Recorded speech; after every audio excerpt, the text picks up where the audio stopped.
tonight. It's Joe Haden is here to begin the evening with us. Joe, good evening and welcome to the program. Thank you. Pleasure to be here. Do you want to be like a co-host now since you want to be here at the beginning of the show? For sure. Well, you've been gone for a while, so how good is it just to be back here in Cleveland and be around your teammates? Man, it's amazing. I mean, I learned a lot from my experience of not being able to play.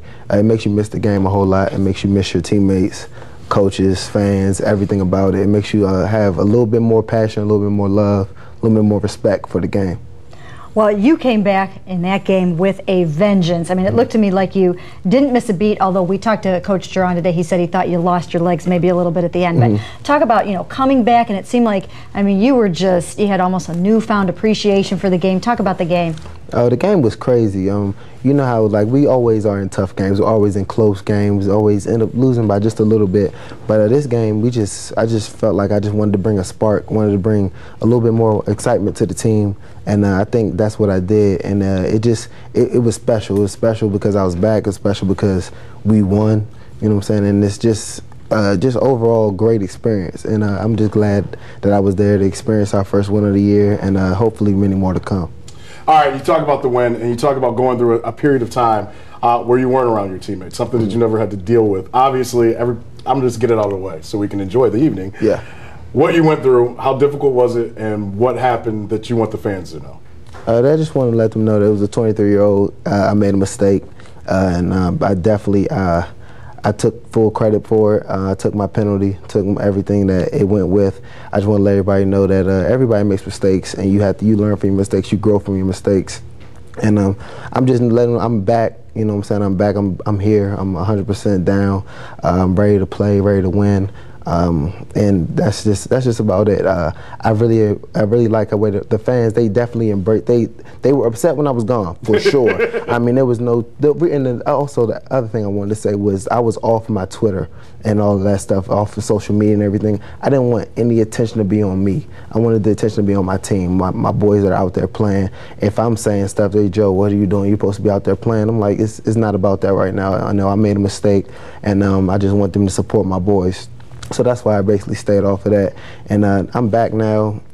After the game, we won. So I'm just hopefully just to move on, just keep going, keep building. One of the things that I was thinking about, you're so always out there in the community. You love people. You love, working with kids and stuff like that.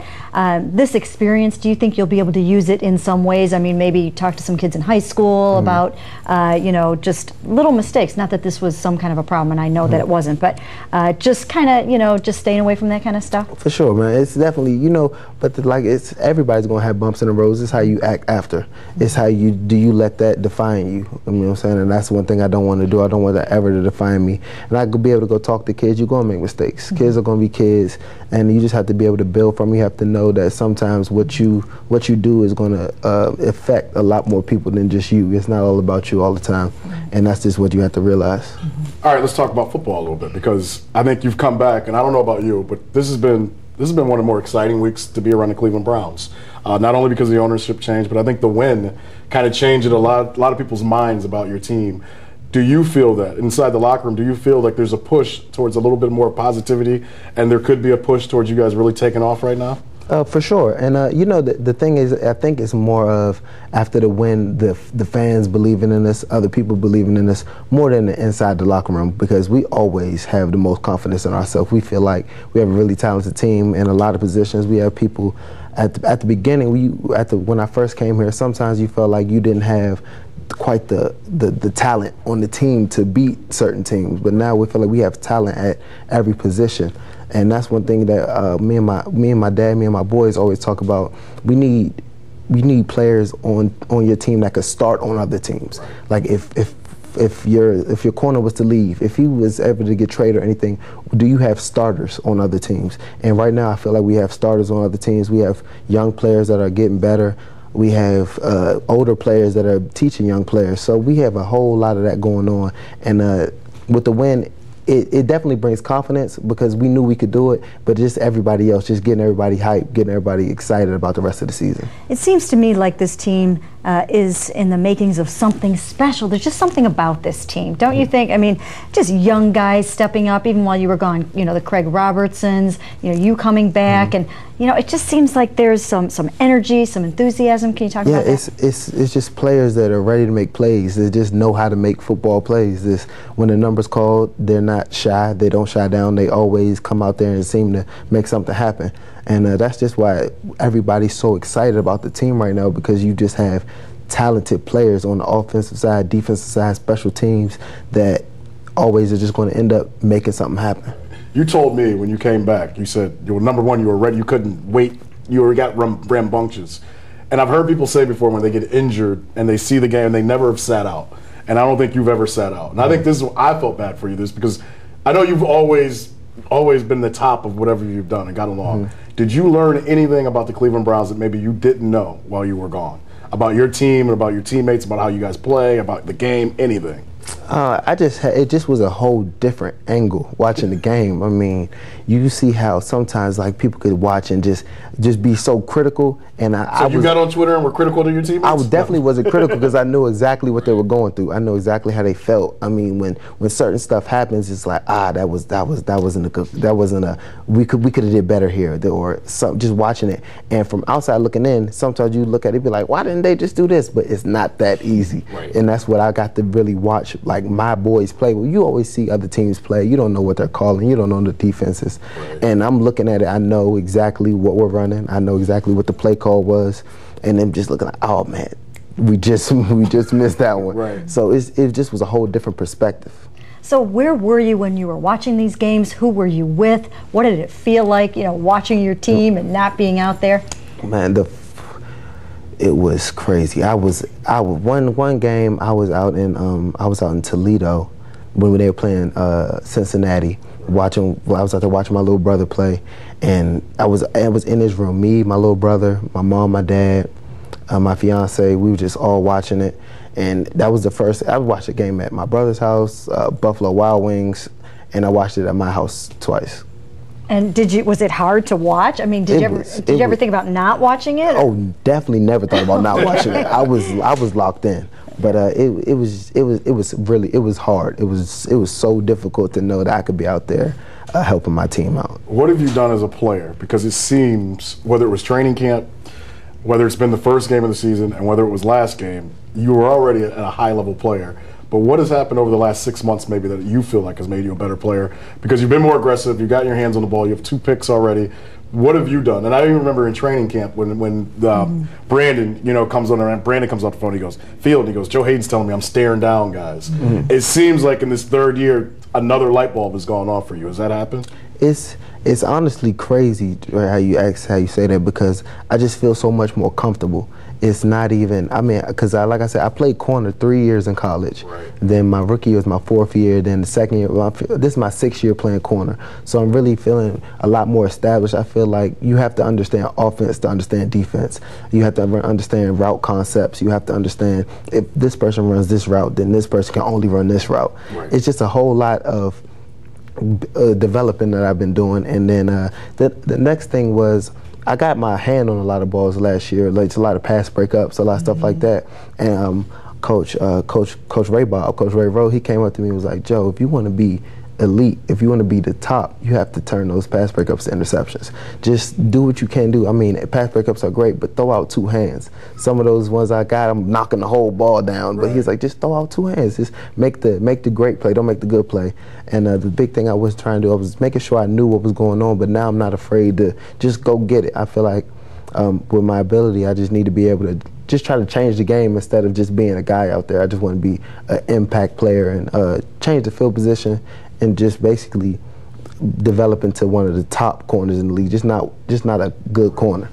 Do you feel like, do you feel like you have to be a risk taker at times? Because he said something that reminded me of what Sheldon Brown said last week, where Sheldon Brown said, well, I knew this guy was doing this, the only thing this guy could run was this or this. Well, it's easy to visualize that and say that, but within 2 seconds just to think that out and then to react. And I think a lot of good players can see it but can't react in time. Yeah. But you got to take a risk at some points to make some of those plays. Is that part of kind of growing and learning the position? Oh, for sure. Because sometimes if risk is sometimes called gambling too.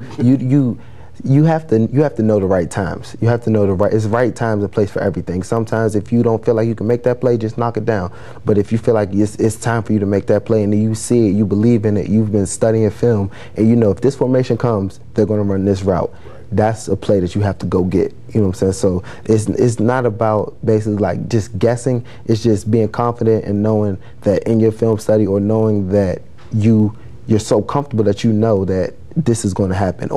And like with TJ, we'll come out the huddle, and if I see something, I'll look over to T and let him know, like, I'm going for it. If I miss it, it might be a touchdown, TJ, so get my back, but I'm going all out for this play right here. You know, early on in training camp, it was evident that even, you know, the game had slowed down for you this year. I mean, it looks like it's almost kind of going in a little, even during the games, you could just see, you're seeing the field, you're seeing things. It seemed to me in training camp that you were on your way to a Pro Bowl season. This was going to be your year, and I know this is kind of a little bit of a tough subject, but you are playing at a Pro Bowl caliber level, but you're not going to be able to go to the Pro Bowl this year. So how do those things, you know, wrestle around in your mind a little bit? The Pro Bowl is something that, you know, I always definitely wanted to be in there, be able to go, and I missed my games for my suspension and everything, so I know I was going to be short of the Pro Bowl. But it's past that now. It's to the point of I want the organization, I want the Browns, I want my teammates, I want my fans to know that I'm just out there just balling. I'm just doing my thing. We know, like, you know what I'm saying, I know that I should have been in there, but it's all good. I mean, I just want to do whatever I can to help the team win. It's more about team than individual right now. I mean, I'm just really trying to just help the Browns establish ourselves. Man. We just got to win, and that's a lot what it's about right now. As you try to establish yourselves, and you don't ask this question usually in Week 7, what would it mean to you guys in the team to be able to keep Pat Shurmur as a head coach? Obviously, with all the changes that have come this week, there's all this talk of, well, if you change the president, if you change the CEO, you change the owner, but you guys still have, what, 10 games, you know, to make a difference. Is that something that's even been talked about in the locker room? Is that something you even think about, that, you know, if we can have a good season, it's a possibility we can keep our coach and we don't have to go through more change? You've been here 3 years. You've already played for 2 coaches. You know what it's like when change happens. And I know, I think Mary Kay and I both think this. When you go in the locker room, it seems like there's a group of guys that really want to play together for a while. Yeah. So does that come across? Do you guys think about that at all, or are you just thinking 1 week to the next week? It's 1 week to the next. I mean, of course you could look at that, but it's just like when I'm telling you that we just are solely focused on winning games, that if we win games, we feel like everything's going to fall into place. People are knowing that the top is changing, so everything else under it is definitely going to probably change. But people know whatever you put on film, that's your resume. So you got to go out there and ball out, try to win games, because even if you don't make the team for the Browns, you'll make somebody else's roster. So right now, everybody's just fighting, just trying to make just play their best football, honestly. Because, you know, if you put your best foot forward, then that's all you can do. How would you tackle Trent Richardson? Oh, man. Because he told me today, he goes, I love secondary guys. He just goes, if I get those guys, I'm winning. So how do you stop him? Man, hopefully the front 7 will wrap him up or something, hold him up before you go get a little shot. But that dude, he's special. He's really special. It's going to take more than one person to take him down. I mean, you got to grab one and hold on tight. I'm going to go low. I'm not letting Trent try to run me over. No, I'm not going to be on jacked up or anything like that. So you don't back down against anybody, right. But with people like Trent, you definitely get your legs behind you and definitely go hard. Size him up a little bit. When you were gone, that's one of the things that I think they missed the most, was the tackling in the secondary, the ability to shut a team down on 3rd down, and you made some of those plays in this past game. Is that something that you pride yourself on, is the tackles as much as you do some of the other stuff? Oh, of course. I always pride myself in tackling. It just comes natural. You know, Coach Jerron will say 80% of tackling is wanting to tackle, 20% is technique. So you have to want to make that tackle. You have to just be able to you can't really learn how to tackle. You have to have it. You have to be able to just know how to get a guy down.